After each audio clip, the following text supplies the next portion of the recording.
education to me is the worst industry. The underlying reasons, there are a number of them, but one of them is that in the US, you've got private schools, which are just like corporations. Sometimes they're nonprofits, sometimes they're for-profits. And they've always sort of functioned very bottom line oriented. You also have what are called state schools, land grant schools, where individual states would literally donate land and a university was created. And the understanding is that the university was a public institution owned by the government, and its mission was to educate the residents of that state. And over the last 30, 40 years, very few of those schools have followed that mission.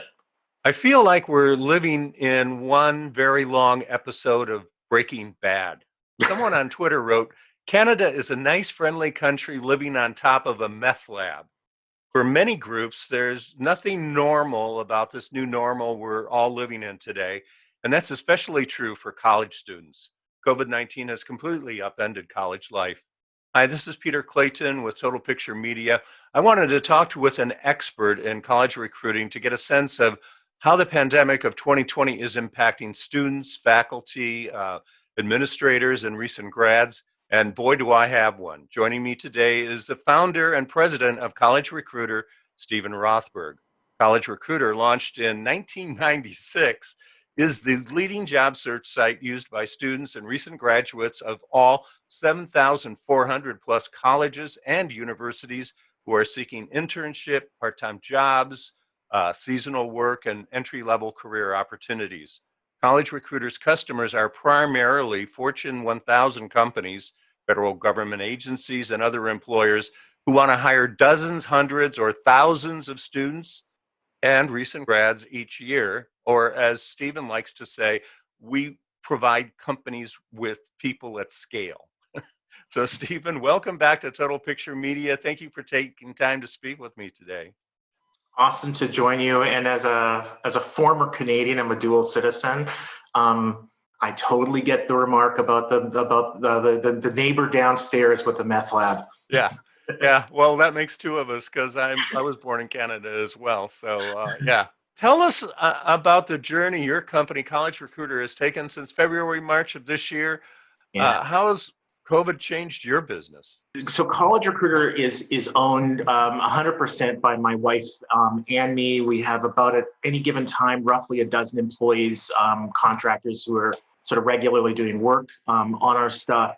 And COVID did not impact our business nearly as much as it did some others in sort of a negative sense. And we feel fortunate for that. One reason that it didn't is that our radar was up more than some others because a relative of ours in the UK was one of the very first people in the Western Hemisphere to contract COVID. He got it in January. He got positive, and then he spent 2 whole days with our daughter, who was on her way to the Czech Republic for a study abroad program. She didn't know that he was positive. She goes to the Czech Republic. He then tests positive. British health authorities contact the Czech authorities, and she was civilly committed. She was basically locked up for about a week and had to go through what was then very painful testing procedures. The swab that I've had a few times, that I think probably a lot of people that are listening to this have probably had now, that used to go way up into the nasal cavity, and it was painful. And they didn't speak English other than one doctor, so it was kind of a frightening experience. And this was right at the beginning of February. I mean, at the beginning of February in the US, it was kind of like, well, maybe this is a thing and maybe it's not. But nobody really understood, or very few people anyway, that this was going to fundamentally change the way that almost everything works. So we were well dialed into this, and we could see from what was happening in Europe. Italy at the time was under lockdown, or pretty shortly after that, Spain went. And so we started to get our wheels in motion, and we were one of the first companies to get the PPP, the Paycheck Protection Program loans. Our bank was fantastic with us. All of our employees have worked remotely since 1997. So we didn't have any of those issues to deal with either, even just getting laptops out to people. So the business transition was a lot easier. What happened with us too is that certainly business slowed down a lot in March. It was mostly due to the disruption because all of a sudden you had companies where everybody would be working on site and sending everybody home, and kids were coming home from school. It was super disruptive as a society. I think it's hard to remember just how disruptive that was. Even it was only 6 months ago. April was kind of recovery time. People were starting to get back into the groove, but the US was under sort of quasi lockdown. Companies didn't really know what was happening. There were very few companies other than like the Amazons of the world that were doing any kind of hiring. Our business started to rebound in June. We had one of our best Julys ever. We had our best August ever, and September will likely be our best September ever. And I think that one of the reasons is that, like you were mentioning earlier, that our business, the service that we deliver, the job search site, really excels for employers that are hiring at scale, dozens, hundreds, thousands, into the same or similar roles. Those are the companies that have been doing the hiring.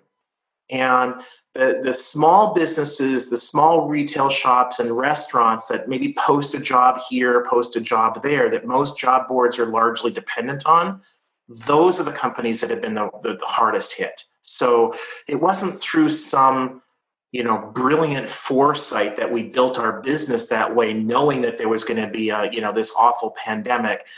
We're fortunate Right. in that sense that we kind of dodged that budgetary bullet, if you will.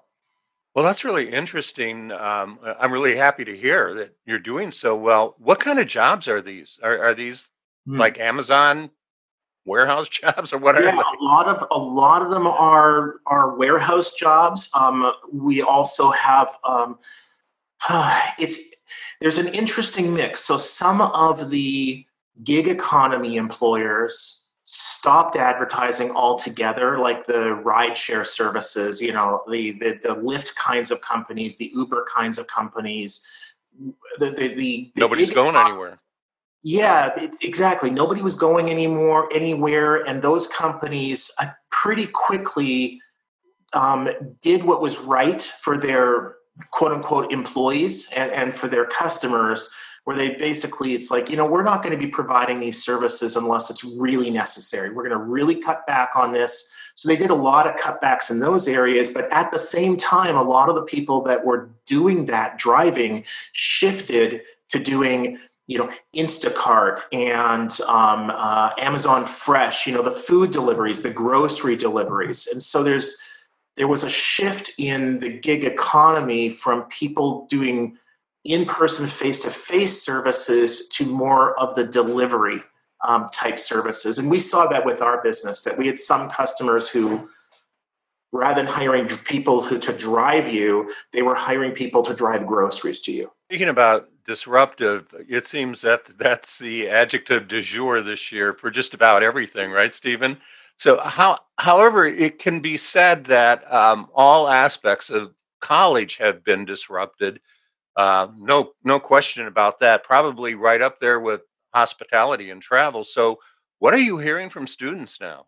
Yeah, so there's a real mixture. So, like you were saying at the outset, there are more than 7,400 schools in the country. 1-year schools, 2-year schools, 4-year schools, masters, et cetera. When you kind of look at the number of campuses out there, and there are probably 7,400 different approaches to this problem, which is one of the problems, is that we don't have like sort of one well thought out solution. We have 7,400, which means there's probably only one that's good. The only school that I've seen in the entire country that really seems to be doing a good job is the University of Illinois in Urbana-Champaign. They invested a ton of money. They're doing testing multiple times a week. Your key card to get into your dorm, libraries, classes, whatever, doesn't work unless you're getting tested. I think it's within 4 days. Wow. And the results are coming back almost immediately. And even there, they had 2,000 students, I think it was, that tested positive within the first 2 weeks. They thought that would be the number for the first semester. So what we're hearing from students is that they feel vulnerable or that they don't care at all. It's kind of like one extreme or another. That's kind of reflected, I think, in society. Their parents and grandparents, a lot of us sort of feel the same way. You've got this whole group of people out there. It's like, yeah, it's a real virus, but I don't really care. So I'll be sick for a week. I'll be sick for 2 days. There's that whole group. And then there's the other group, and I know somebody like this. They literally haven't been out of their house since the beginning of March. Like, they have not stepped out of their house. Everything is being delivered to them on the doorstep. They're washing everything down. That's kind of the other extreme. My family is kind of much more in the middle. So students, some of them are doing distance learning, where they are at home, sometimes in an apartment. Like our daughter goes to McGill University in Montreal, and that's what hers is. So she chose to go back to Montreal with her roommates, but there's nothing on campus, or virtually nothing on campus. There may be labs if you're in a lab by yourself. There are other schools that are sort of hybrid models, where you might have a class that, instead of meeting 5 days a week in person, they've broken up the class into 5 segments. And, Peter, you might go on Monday with your group of 25 people in a room of 5 that has a seating for 500. I might go on Tuesday with my 25 cohorts that in that same room. And so it's easy then to physically distance. And those who want to not go on campus at all are then free to connect by live stream, Zoom, YouTube, whatever they might be using. And then there's a small number of schools that just basically don't think that COVID is real. And in-person, in-classroom attendance is required. And I've heard reports of students being suspended for the entire semester if they don't show up in the classroom. Those are outliers. They're not even worth dignifying the name of the schools, because it's just reprehensible. Yeah. Yeah, no kidding. It just gets to how politicized this whole thing has become, which just blows my mind. I mean, this has nothing to do with politics. It has to do with science and medicine, Yeah, and I think the politicization of COVID and how that's impacted recruiting and which businesses are open and how they're open and all of that. I think it's a reflection of how polarized as a society we already were. We were set up for this. As somebody we're both dual, so I think we have a better appreciation of the fact that the way it is in the US is not the way it is in the rest of the world. Right. There are other countries that are similar to us, but most are not. It doesn't have to be this way. But Right. Regardless of what country you're talking about, you're going to have differences of opinion. You're going to have some people who are more worried, other people who are less. You're going to have some people who are caring more about those around them, other people less. I think we see a lot more of that because we're here, and because the U.S. just, in almost any way you slice or dice it, we're like up near the top of the list of the worst countries in the world. One of the comments on your recent guest appearance with our good friend William Tincup on the Use Case podcast, and I'll put a link to William's podcast in the show notes, had to do with internships, and I found it really interesting because you said that there are several companies, including I believe PwC, that are doing some very interesting things around internships this year. Can you elaborate on that for us? Yeah. So PwC and also KPMG, two of the biggest, consulting and accounting firms in the world, are, I don't remember if I used the phrase, but I'll use it here. They're like the poster child for doing like almost everything right that they could. I can't think of anything they did wrong, but I'm sure if you were to ask them internally off the record, they could look back and they could say, hey, we made 50 decisions and 2 of them were wrong. I mean, it was something, crazy good, which is a real testament also to the quality of the people there. The smarts, the willingness to make the hard decisions, and also, those organizations have the monetary resources to make some of the hard decisions that a lot of businesses just didn't. But what they did pretty quickly is that they said to all of the interns that were going to be working for them during the summer of 2021 that, you're scheduled to be on site in our offices for, it's probably 12 weeks, something along those lines. And you're not coming into the office. Instead, what we're doing is that we're going to be giving you, I think it was typically a 2-week virtual internship. You're going to have a project. You're going to work at that at home. We're going to provide you, I believe, with the equipment that you need if you don't have it, right? So if you've got, a crappy laptop and that's going to inhibit your performance, they were going to get a laptop to you that would allow you to get the project done. They probably made arrangements for good Wi-Fi for those that didn't have that, which there is definitely a digital divide in this country. And every single one of the interns, which were scheduled to work during the summer of 2020, received an offer for an entry-level employment offer upon graduation 2021. What I don't think they would use the word, but a lot of people talk about permanent. And no job is permanent. Right. But when those students graduate next May, they know that if they choose to do so, they have a job waiting for them at PwC, KPMG, and some other companies, regardless of what their work performance was like this last summer. They didn't have to pass some kind of a productivity test, which is remarkable. It's just absolutely outstanding what those organizations did, and they needed to be applauded. And I think I did a good job. I shared it a lot on social. And there were like tens of thousands of views, comments, likes, et cetera, to them. So that's they really definitely awesome. got the kudos that they deserved, not just from me, but a whole lot of media attention. So I've been fortunate to be involved with College Recruiters Boot Camp for the past couple of years, producing videos at your events, thanks to the sponsorship of Alio. So, Stephen, will there be a virtual boot camp this December? What are you going to do? Yeah, so for those who don't know, we roughly once a year we hold an employer user conference, and it's usually And they're really cool. Yeah, thanks. Yeah. They're usually hosted by a customer or some kind of a partner of ours. So 2 years ago, Google hosted it at their corporate campus in Mountain View in suburban San Francisco. That the topic or the theme was on artificial intelligence, how it's being used in recruiting, how it should be used in recruiting.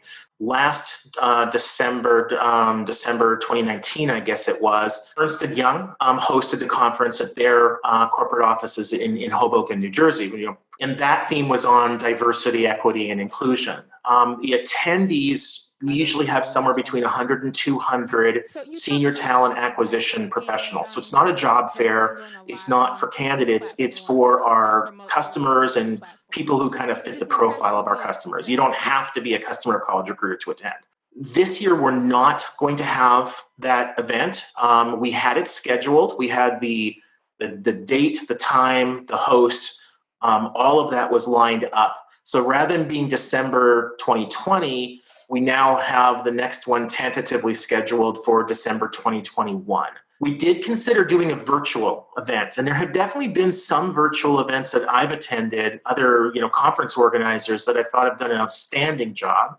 I've also attended some that are just horrifyingly bad. Yeah, they're like glorified webinars, Oh, at best. Some of them are. It's like torturous to attend some of them. It's really different when you're in person, because even if the presentations aren't all that great, if the presenters and more importantly your fellow attendees are, that's a good enough reason to go to the event. Right. But when you're just watching, on Zoom with another 150 people, and so you can't engage, and there's no interaction between the presenters and the attendees. There's no interaction between the attendees. To me, I'm just not interested. Yeah. But there definitely have been some events where somehow the organizers have managed to make it highly interactive, highly engaging, really interesting presentations. I think we're all going to, a year from now, be a lot better at this than we are today. Right. And I am not surprised that you've taken the path that you've taken as far as your boot camp. As someone who has participated in your events, they're highly interactive. There's a lot of discussions going on during presentations that really lend themselves to the people being in person to have that experience, and you're just not going to get it virtually. Yeah, exactly. Some of the best conferences that I've ever attended, there's actually almost no interaction because the speakers are just crazy good. The Right. content is great, and you can sit there as an attendee in your chair along with the other 50 or 500 people in the room, and it's like a fire hose of awesome information coming at you. There doesn't have to be the engagement between the attendees and the presenters and in between and attendee to attendee because the content is just so outstandingly great. Our events, the way we built them is, or they've kind of evolved into this, is we have 20-minute presentations followed by discussions that are about an hour, but sort of like you were alluding to, most of the content does not come from the presenters. Most of the content comes from the attendees. So we'll have a presenter that'll get up there and they have 6 slides in their PowerPoint. They won't even get to slide number 3 before there's a very interactive discussion. And you'll have an attendee, she'll stick up her hand and she'll say, I'm the vice president of talent acquisition for diversity inclusion at this Fortune 500 company.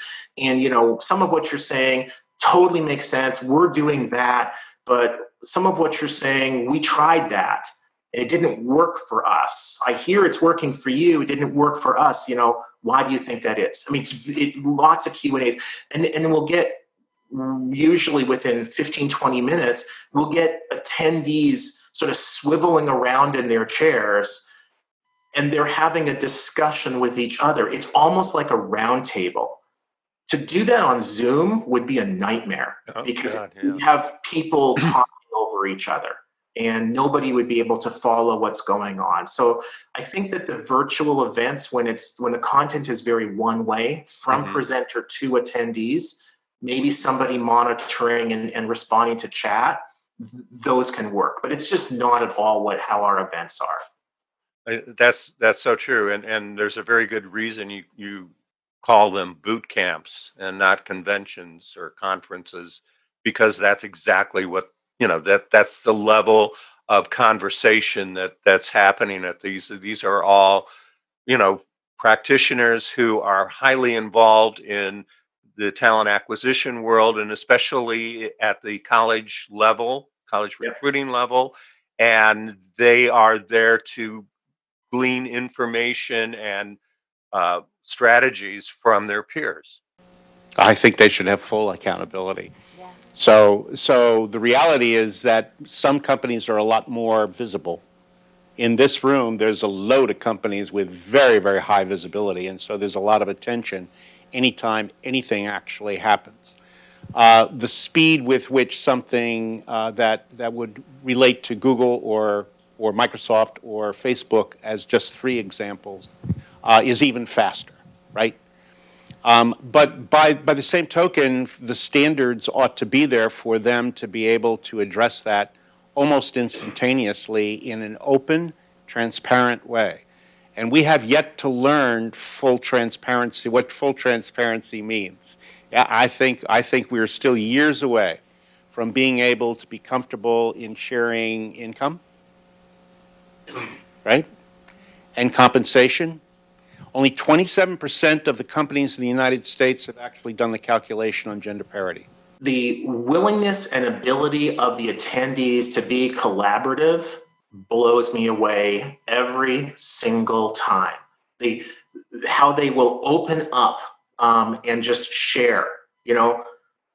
We for our internship program, we found that there were 10 things that we needed to do to make them work really well. And here are those 10 things. And they're sharing that with their competitors for the same talent. And these are 3 things that we did that were horribly wrong. And let me share that with you as well. I mean, it's just the ability for these people to willingly share the good, the bad, and the ugly is just absolutely phenomenal.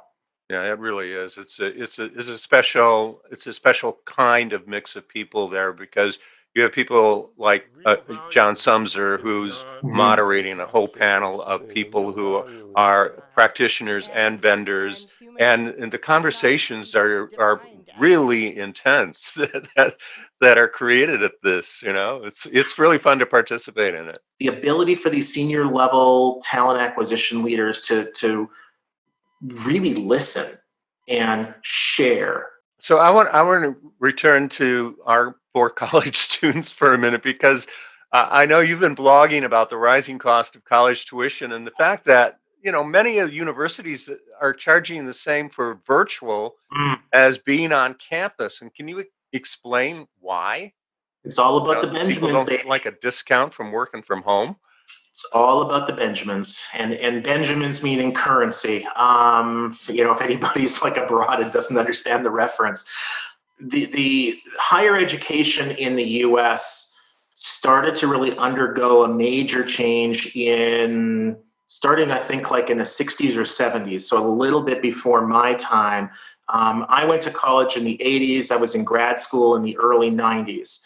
The grad school that I went to, University of Minnesota Law School, my tuition in my final year was $3,500.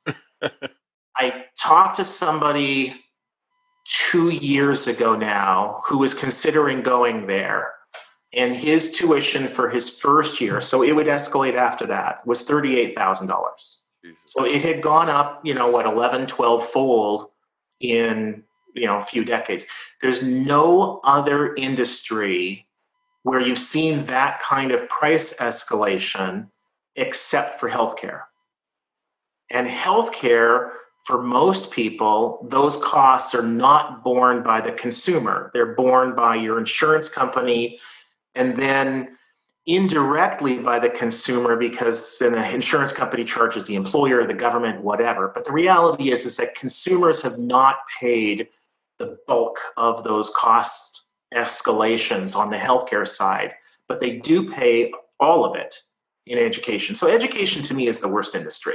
The underlying reason for it, reasons, there are a number of them, but one of them is that in the US, you've got private schools, which are just like corporations. Sometimes they're nonprofits, sometimes they're for-profits. And they've always sort of functioned very bottom line oriented.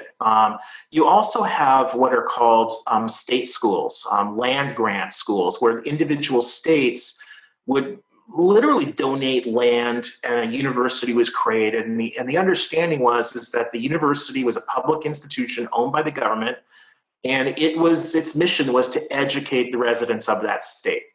And over the last 30, 40 years, very few of those schools have followed that mission. The states have cut back funding tremendously. It wasn't uncommon in the 60s and 70s for a state school to receive 60, 70, 80% of its budget from the state government. Now they're getting 10, 15, 20%. So they needed to make up that money someplace. At the same time, the federal government stepped in, and in my view, as a subsidy to the big banks, to the financial institutions, the federal government started to guarantee the repayment of student loans. So the banks had no risk. If the student didn't repay them, then the federal government would, which then made banks happy to lend you whatever amount of money you needed to go to school because their risk was nothing. The interest rates are far higher for a student loan than they are for any other kind of comparable debt. Mortgage interest rates are, call it 3.5%. You walk away from the mortgage, they take your house, but if you owe more on your mortgage than your house is worth, the bank has some exposure there. Yeah. Student debt, the bank has no exposure because the federal government's guaranteeing 100% of it. So it's a zero risk loan, and yet student debt is 8% rather than 3.5%. Why? Because it can be.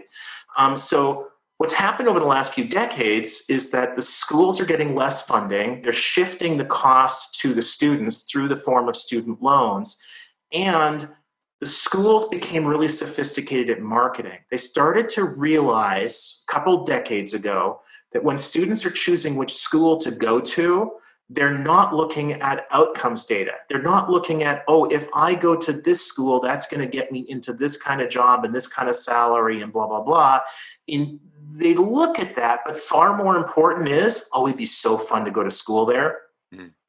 My friends are going there. My parents want me to go there because that's where they went. Or it'll make, if I go to a really big brand name school, then my parents are going to feel that they're more important than they actually are. So my parents are putting pressure on me.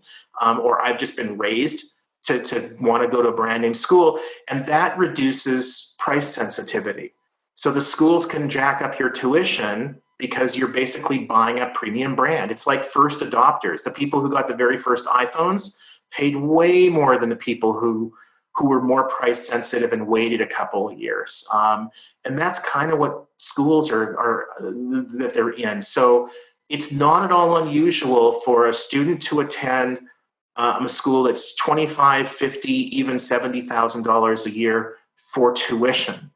And then you add on top of that, usually $10,000 to $15,000 a year for room and board. So a lot of families out there for four-year schools are paying $50,000 a year for 4 years. That's $200,000. And if they've got 3 kids, that's $600,000. Yeah, that's crazy. I mean, it's, and when you look abroad, that the equivalent might be $20,000. I mean, it's just, it's completely night and day. Panels is so much better than we do. My God. What I think is we're starting to see because of COVID though, and with more and more students attending virtually, is all that fun stuff, the fun residence halls, the student unions, the on-campus clubs and sports. With COVID, that stuff is either non-existent or really greatly diminished. So why would you pay $60,000 a year to go to a fun school when you can't have any fun there versus $6,000 a year and still get a degree that's worth the same to the vast majority of employers? Right. So if the schools don't get this fixed, then I think you're going to see massive upheaval within a year or two. And I think that COVID in so many areas of society has just fundamentally changed the way that we do things. It's just not that important anymore to people to go for their morning cup of coffee at a Starbucks or whatever, or to go out for dinner 3 times a week. And people in certain areas, like if you have a studio apart in Manhattan, you're pretty likely to go out for food every meal, or were at least until COVID hit. Now people are like, oh, I can cook.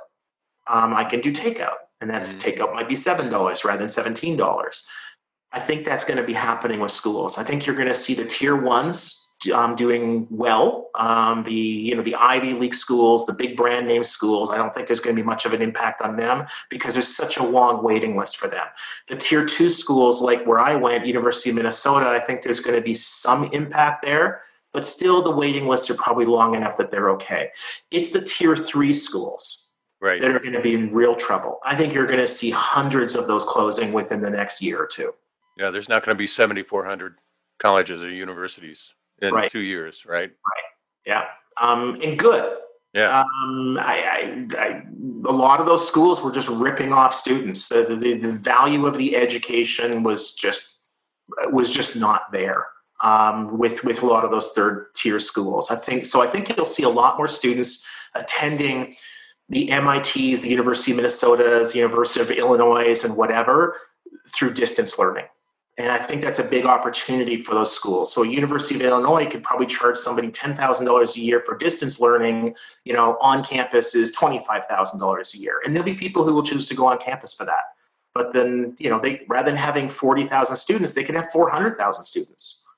Well, that brings up another topic that I'd love for you to talk about. And, another blog topic on collegerecruiter.com has been taking a gap year. And, that certainly has been in the news. And given the number of students that have decided to take a gap year rather than pay for a year of no on-campus anything like you were talking about. So what can you tell us about the prevalence of this and the pros and the cons of taking a gap year? Yeah, this is one of the many areas where I was dead wrong. I make lots of mistakes every day, and this was one of them. I thought there would be a lot of people taking a gap year this year, and it really hasn't happened. And looking back, my thinking was just poor. Gap years make a ton of sense when there's something good as an alternative. As an American, if you want to travel abroad, You can now do so with most countries. A few months ago, they wouldn't let you in. Right. Now they will. But now what they're doing with most countries is that you have a 10 to 14 day strict quarantine. Right. So you go there, you can't leave your apartment, you can't leave your Airbnb, you can't leave your hotel room, and they're checking up on you. Unlike in the US, when my daughter went back to Montreal, we were looking at this and they stayed in their apartment. They didn't leave their apartment for 14 days, her and her two roommates. They Well, had that's a friends good thing delivering because the food to fines them. up in Canada are. Yeah, I mean, if you have a dog, it's like, too bad. The dog's going to poop in the apartment. I mean, it's just, you Wow. cannot walk the dog, period. End of story. The $1,200 Canadian fine for your first violation, it's about $900 US. Your second violation is $750,000 Canadian. It's something like $550,000 US. And they've assessed those fines. I was reading a few weeks ago, a guy in Banff got hit with a $750,000 fine for his second violation. So to go abroad when you're going to have to be quarantined for that length of time, how do you travel from? You can't backpack across across Europe or go from Thailand to Indonesia or whatever. It's just because every time you go to a different country, you're going to have to quarantine. So that just makes that infeasible. The job market is still pretty bad, Right.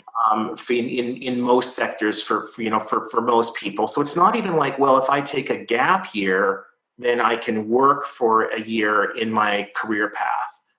That's also hard.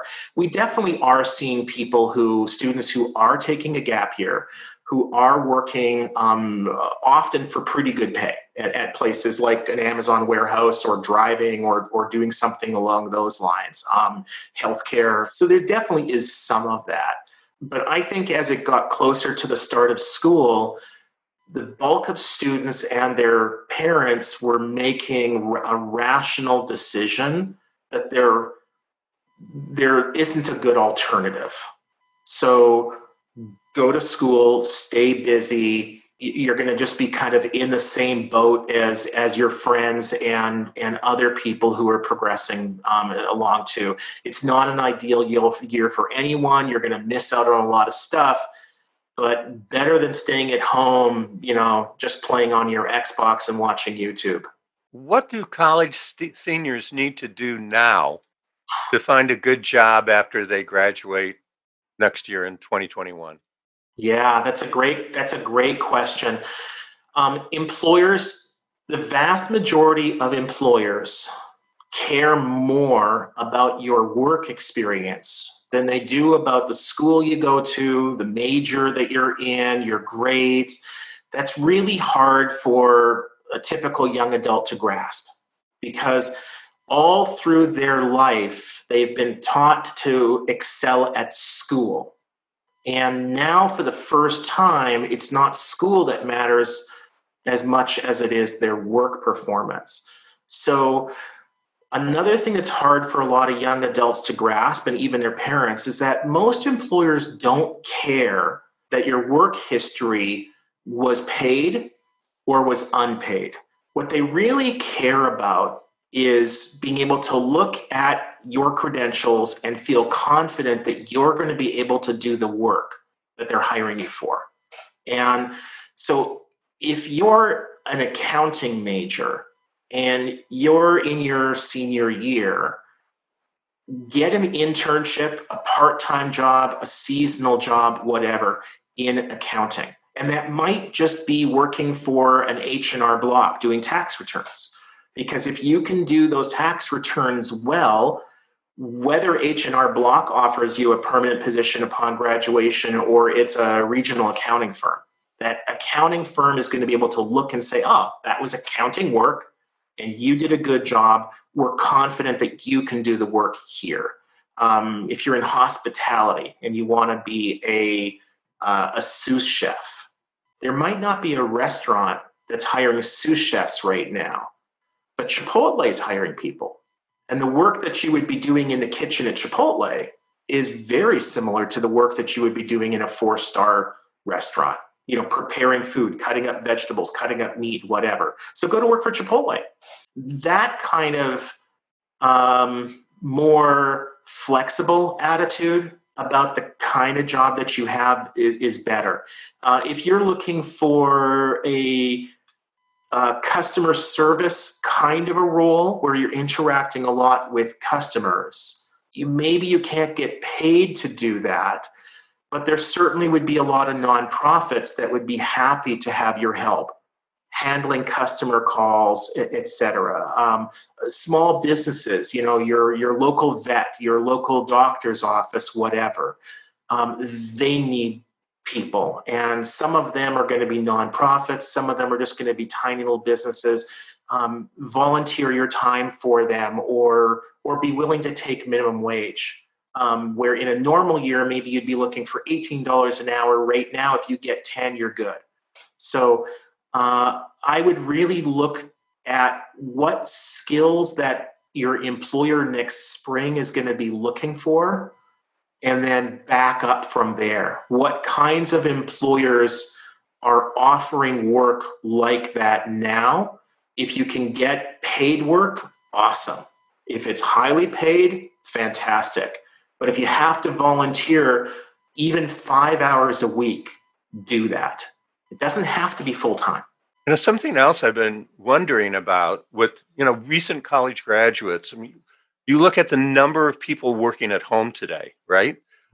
So do you think the current reliance on work from home is going to have an impact on staffing and employment, especially at the recent grad level?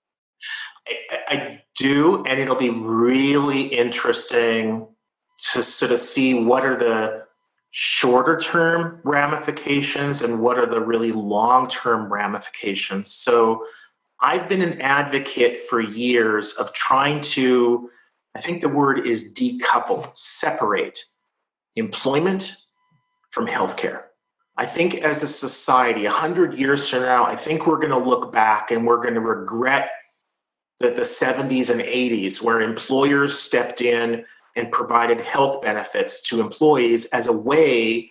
It was very calculated. It wasn't evil. It was just, it made sense. It was rational from an employer to say, hey, Peter, if you work for us and we provide you with health insurance, you're going to be less likely to quit and go and work for someone else, right? And you were like, hey, I can get health insurance for free and it's a good plan. Why would I say no to that?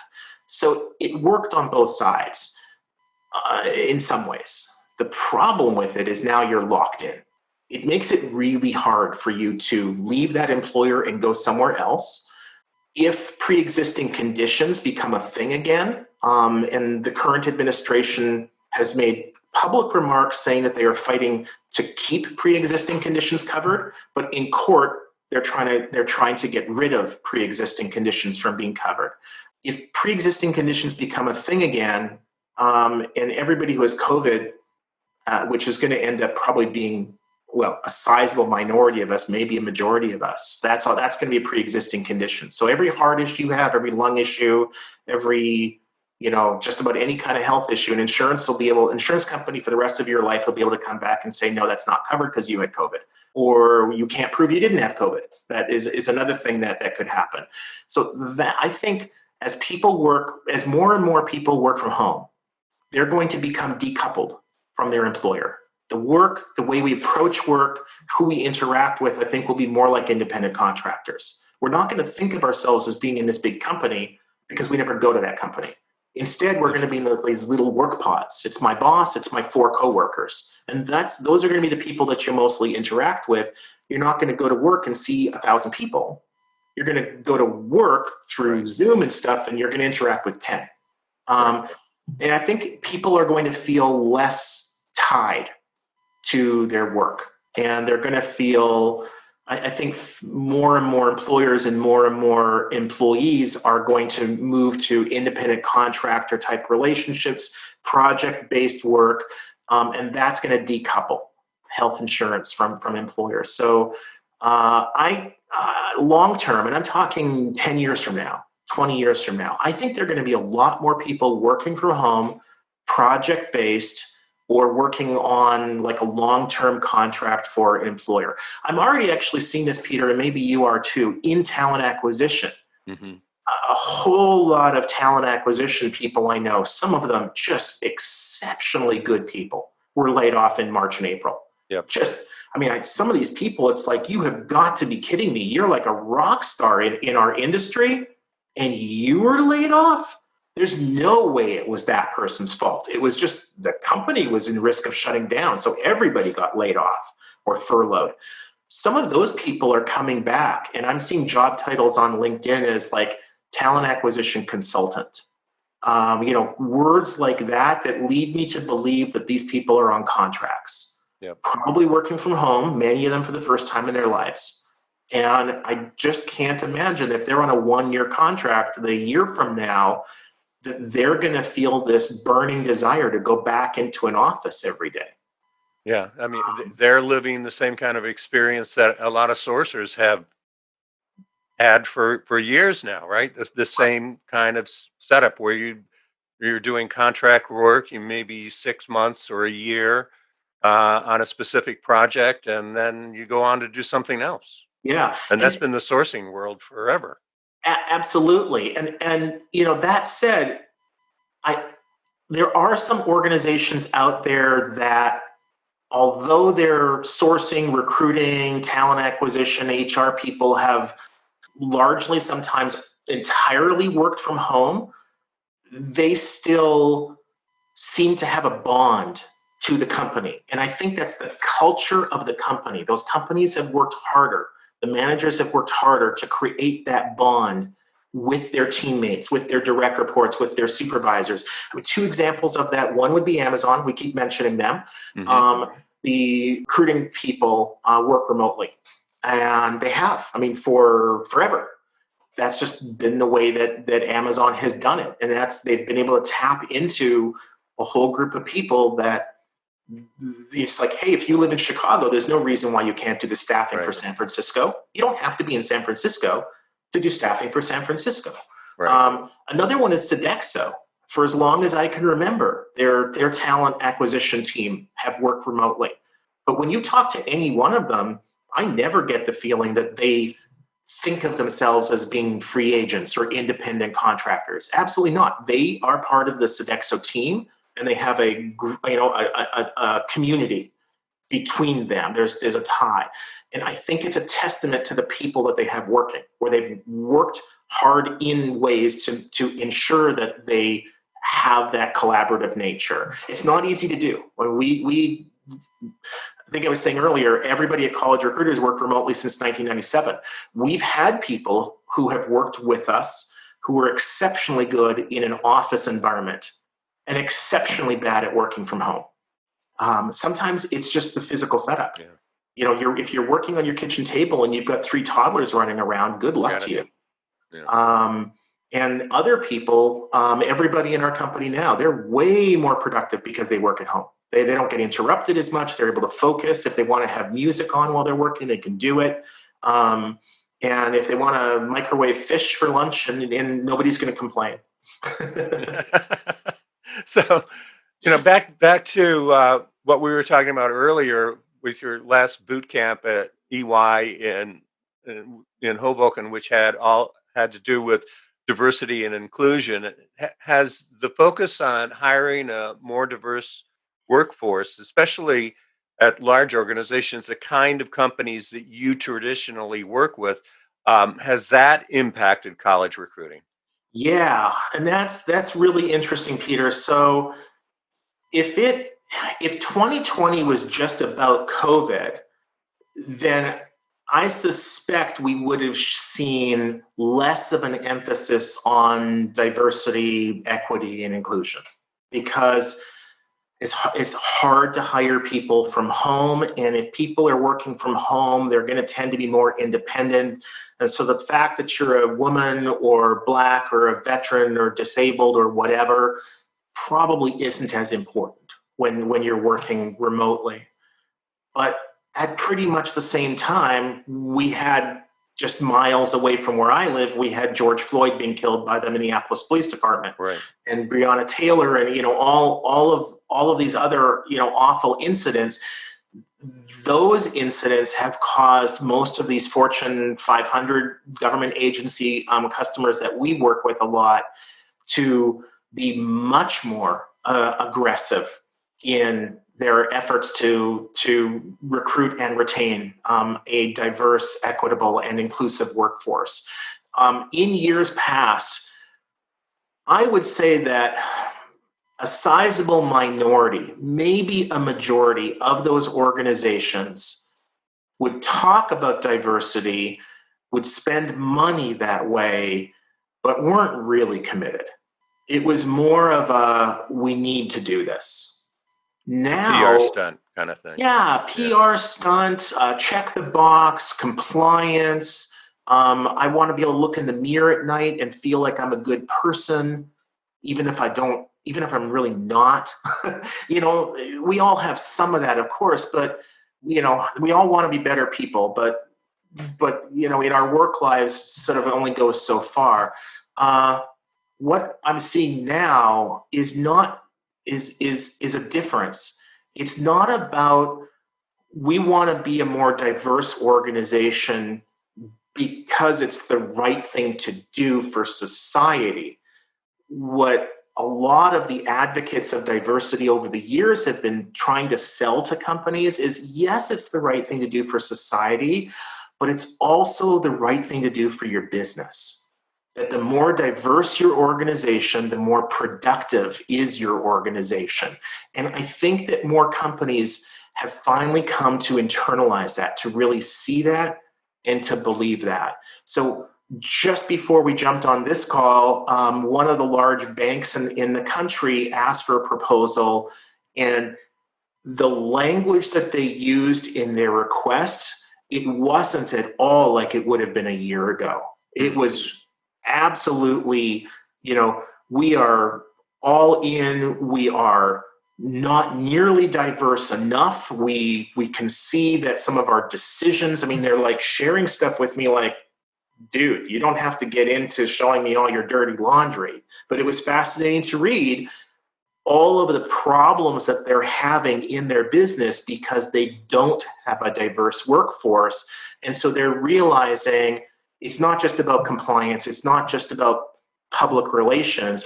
It's that they're at a competitive disadvantage because everybody there looks like you or me, white dudes.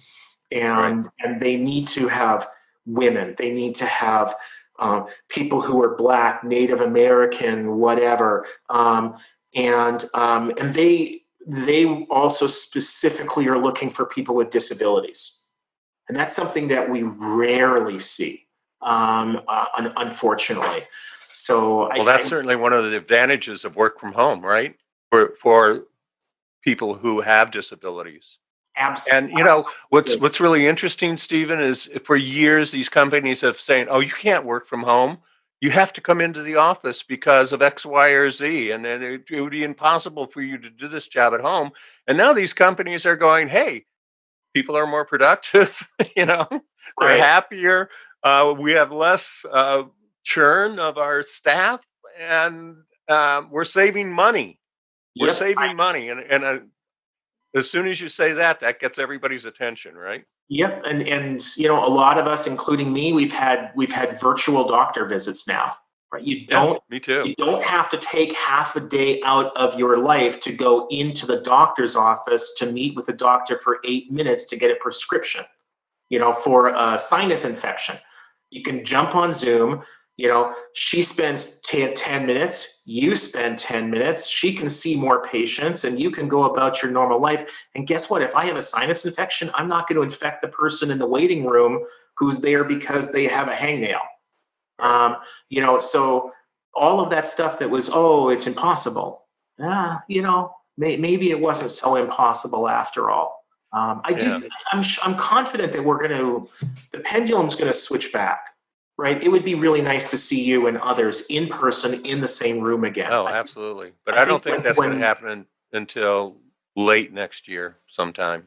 I suspect you're right. I kind of feel like we're living with this environment through roughly this time next year. Mm-hmm.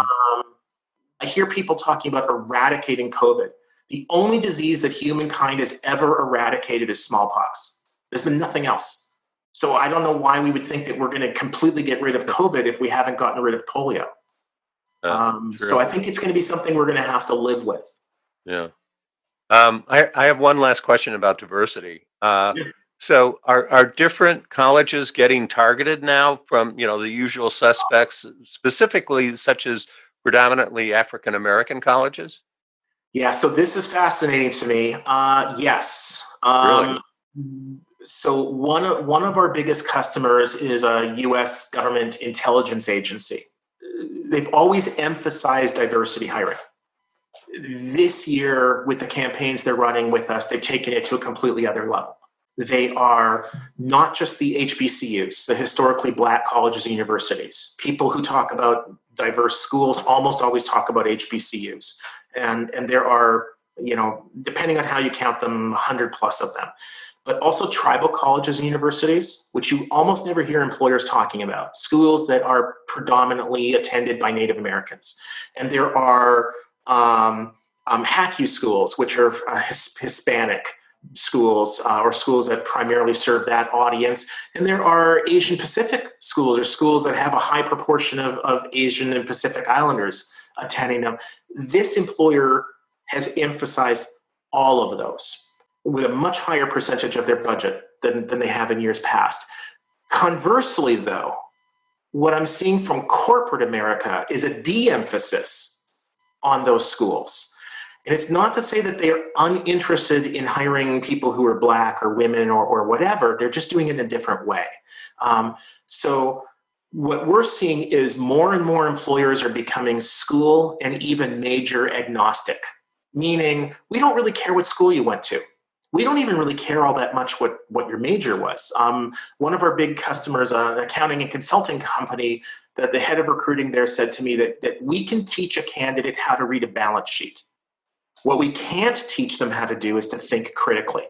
So they found years ago that when they hired liberal arts majors from second-tier schools, that they outperformed accounting majors from first-year schools. And the reason is that those accounting majors from first-year schools, they'd only last a couple years, and then they'd job hop and go on someplace else. The liberal arts major might be with them for 5 or 10 years. So there's better productivity from that liberal arts major.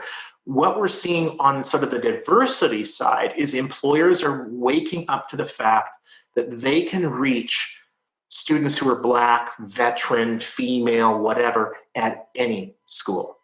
If you want to hire people who are Black, awesome. You do not have to do that by exclusively recruiting at HBCUs. Even at University of Minnesota, where I went, something like 10% of the students at a school in Minnesota are Black.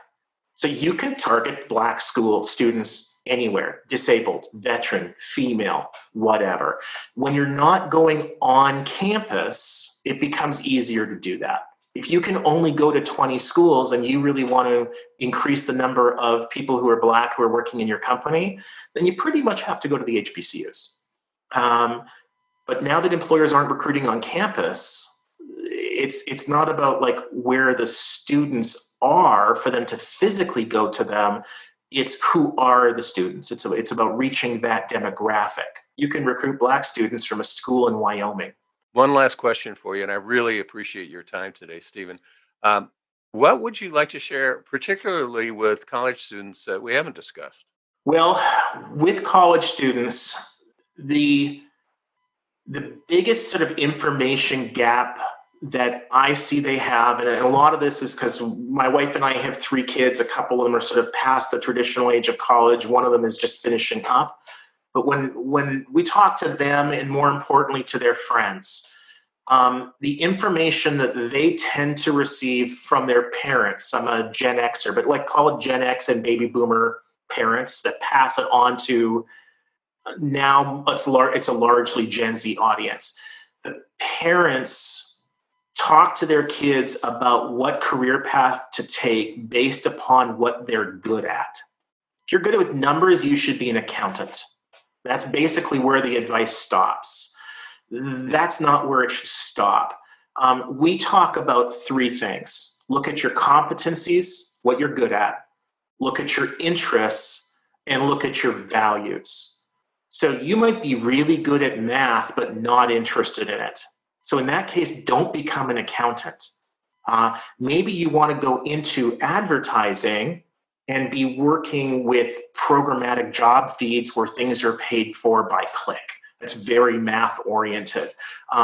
Is maybe your values are such that you think it's really important to help employers minimize their advertising spend and hire the most candidates as quickly as they can, in which case programmatic's awesome. Maybe you could care less about that and you want to save puppies. So don't just look at what you're good at, also really pay attention to what you're interested in and what you care about, and look for things that all three of those line up.